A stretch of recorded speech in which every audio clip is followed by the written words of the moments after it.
बात पिछले साल की है।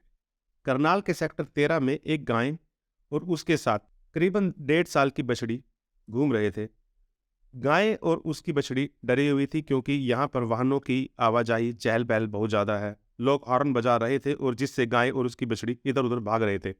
मुझे लगा कि गाय और उसकी बछड़ी या तो खुद के लिए या फिर किसी वाहन चालक के लिए हादसे का सबब बन सकती है। लिहाजा हमने गाय और उसकी बछड़ी को पकड़ने की कोशिश की, लेकिन गाय चली गई। हमने उसकी बछड़ी को बांध लिया।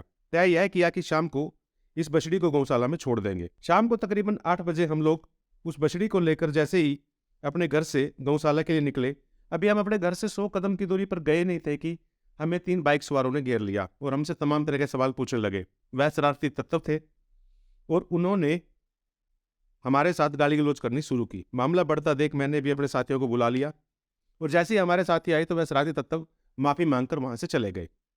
मैंने भी मामले को बढ़ाना उचित नहीं समझा क्योंकि हम लोग गाय की बछड़ी को गौशाला में छोड़ने जा रहे थे।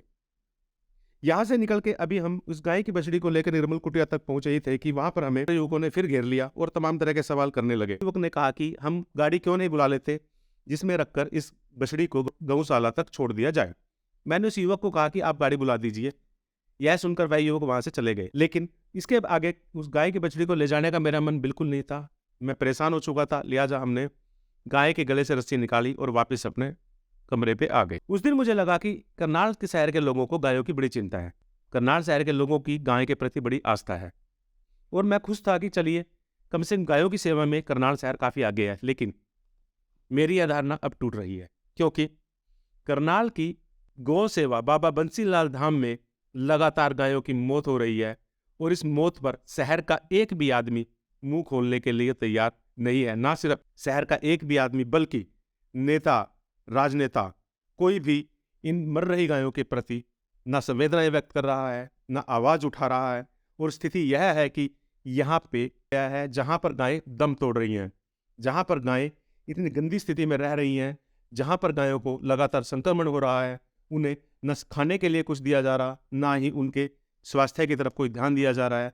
गायों को पीने का पानी तक उपलब्ध नहीं है और वह स्थिति है नगर निगम की इस गौशाला की। यह गौशाला भ्रष्टाचार का एक बहुत बड़ा अड्डा बन चुकी है, जिसकी आड़ में निगम की राजनीति करने वालों ने खूब चंदा उगाई की है और निगम से सफाई के नाम पर मिलने वाले पूरे के पूरे फंड को अपनी जेब में डाल दिया। गौशाला की ना तो साफ सफाई की ओर ध्यान दिया, ना ही इस बात की ओर ध्यान दिया कि गायों के लिए पर्याप्त चारा, पोषक आहार उनके लिए उपलब्ध हो। रविवार की शाम 5 बजे जब मैं गौशाला में गया तो मैंने वहां देखा कि एक बेसहारा गाय लावारिस हालत में पड़ी है। यह गाय वहां पड़ी है जहां पर पशुओं के लिए, गायों के लिए चारा रखा हुआ था, भूसा रखा हुआ था, लेकिन गाय चल नहीं सकती थी और ऐसी कोई व्यवस्था इस गौशाला में नहीं थी कि इस गाय को यहाँ से उठाकर उसके बाड़े में या फिर बीमार पशुओं के लिए जो अलग से शेड बनाया गया वहां पे रखा जाए। गाय को ना खाने के लिए कुछ दिया गया, ना ही पीने के लिए कुछ दिया गया। गाय अधमरी हालत में लगातार अपनी टांगें जमीन पर रगड़ रही थी। इसके बावजूद भी किसी ने इस गाय की ओर ध्यान नहीं दिया। इस गौशाला में यह गाय इस हालत में अकेली नहीं थी, बल्कि ज्यादातर गायों की हालत ऐसी ही थी। रविवार की शाम 5 बजे जब मैं गौशाला में गया तो यहाँ की बेसहारा गाय लावारिस हालत में खड़ी थी। 5 बज चुके थे, गायों को चारा तक नहीं दिया गया था। गौ सेवा का दम भरने वाले यहाँ से नदारद थे क्योंकि उनकी आस्था, भरोसे, विश्वास, नैतिकता, ईमानदारी और काम के तरीके पर सवाल उठ रहे थे।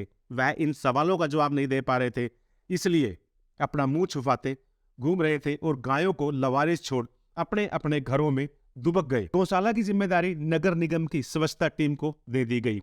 वह स्वच्छता टीम जिसकी जिम्मेदारी है शहर की साफ सफाई रखना, वह गायों की देखभाल किस तरह से कर रही थी इसका अंदाजा हम इस बात से लगा सकते हैं क्योंकि रविवार था और रविवार को निगम में छुट्टी होती है। लिहाजा स्वच्छता टीम दिन भर गौशाला में आई ही नहीं। शाम को 5 बजे निगम से एक कर्मचारी आया। उसने अपना नाम संदीप बताया। चारा अभी तक क्यों नहीं दिया गया, इस सवाल पर उसने कोई जवाब नहीं दिया क्योंकि उसके पास कोई जवाब था ही नहीं। उसने साथ खड़े एक दूसरे व्यक्ति को इशारा किया, बताओ, लेकिन उस व्यक्ति के पास भी कहने के लिए कुछ नहीं था।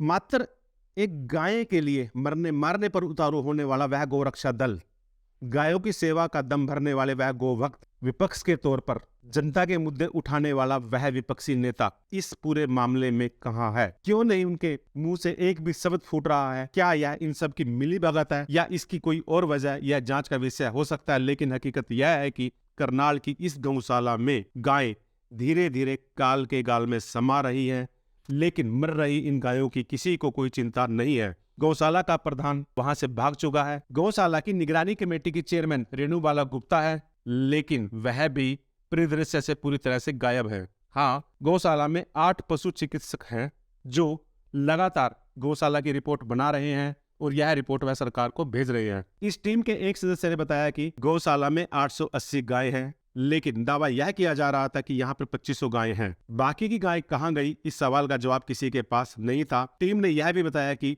गौशाला में पीने के पानी की भारी कमी है। गायों को 10 लीटर पानी प्रतिदिन चाहिए, लेकिन यहाँ पर इतना पानी उपलब्ध ही नहीं है। टीम ने यह भी बताया कि यहाँ 20 श्रमिक हैं, जबकि 50 श्रमिक की जरूरत हर रोज है। इसके बावजूद इन श्रमिकों की संख्या को पूरा करने के लिए किसी भी स्तर पर कोई ध्यान नहीं दिया गया। टीम ने यह भी बताया कि गायों के स्वास्थ्य का ध्यान नहीं दिया जा रहा है। सड़ा गला और रूखा सूखा चारा ही गायों को उपलब्ध कराया जा रहा है। इससे गाय न सिर्फ कमजोर हो रही हैं, बल्कि बीमारियों से लड़ने की क्षमता भी कम हो रही है। यह भी एक वजह है कि गायों का मौत का सिलसिला थमने का नाम नहीं ले रहा। गौशाला में गायों को 18 घंटे भूखा रखा जा रहा है। इस कर्मचारी ने हमें बताया कि शाम को 6 बजे चारा दिया जाता है और इसके बाद अगले दिन 12 बजे ही चारा उपलब्ध कराया जाता है। उन्होंने बताया कि बाजार से चारा लाने में और इसकी कटाई करने में काफी वक्त लग जाता है, इसलिए 12 बजे से पहले गायों को चारा उपलब्ध कराना संभव ही नहीं है। इससे अंदाजा लगाया जा सकता है कि गौशाला में गायों की स्थिति क्या है।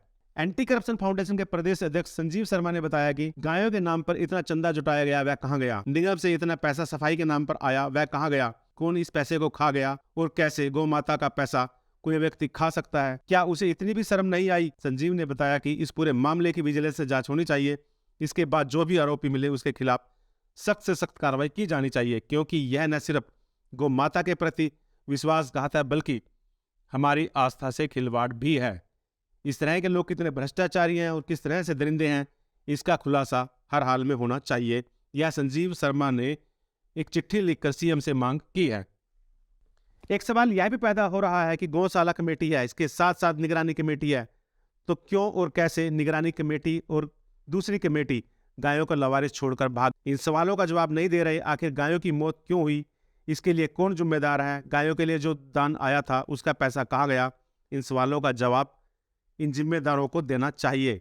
बताया जा रहा है कि इस पूरे मामले में मेयर की भूमिका बड़ी मानी जा रही है, लेकिन मेयर है कि एक बार भी गौशाला के नाम पर बोलने के लिए तैयार नहीं है। वह पूरी तरह से चुप्पी साधे हुए है। उनकी चुप्पी ही उन्हें संदेह के घेरे में खड़ा कर रही है।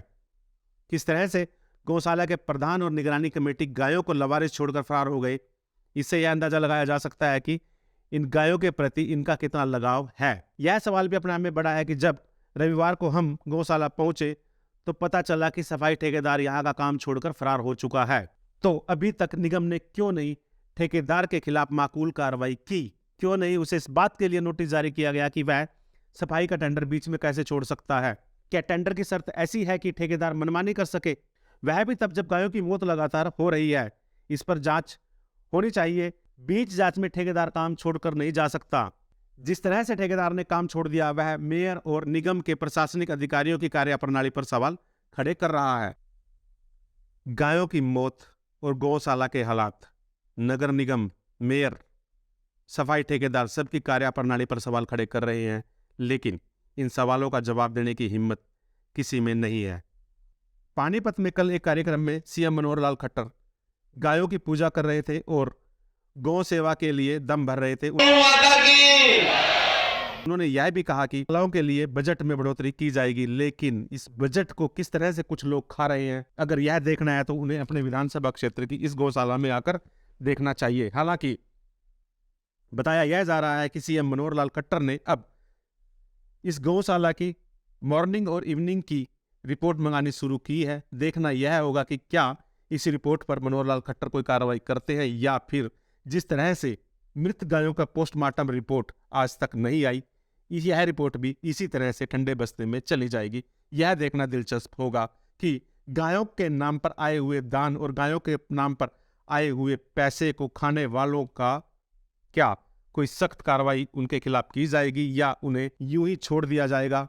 क्या सिर्फ गायों की सेवा का दम भरना एक दिखावा भर है या फिर वास्तव में हम गायों के प्रति ईमानदार हैं? गौशाला के इन आरोपियों के प्रति जो कार्रवाई होगी वह कार्रवाई साबित करेगी कि सरकार के गौ रक्षा और गायों के प्रति आस्था के जो वादे हैं उन पर सरकार कितना खरा उतरती है। धन्यवाद। जय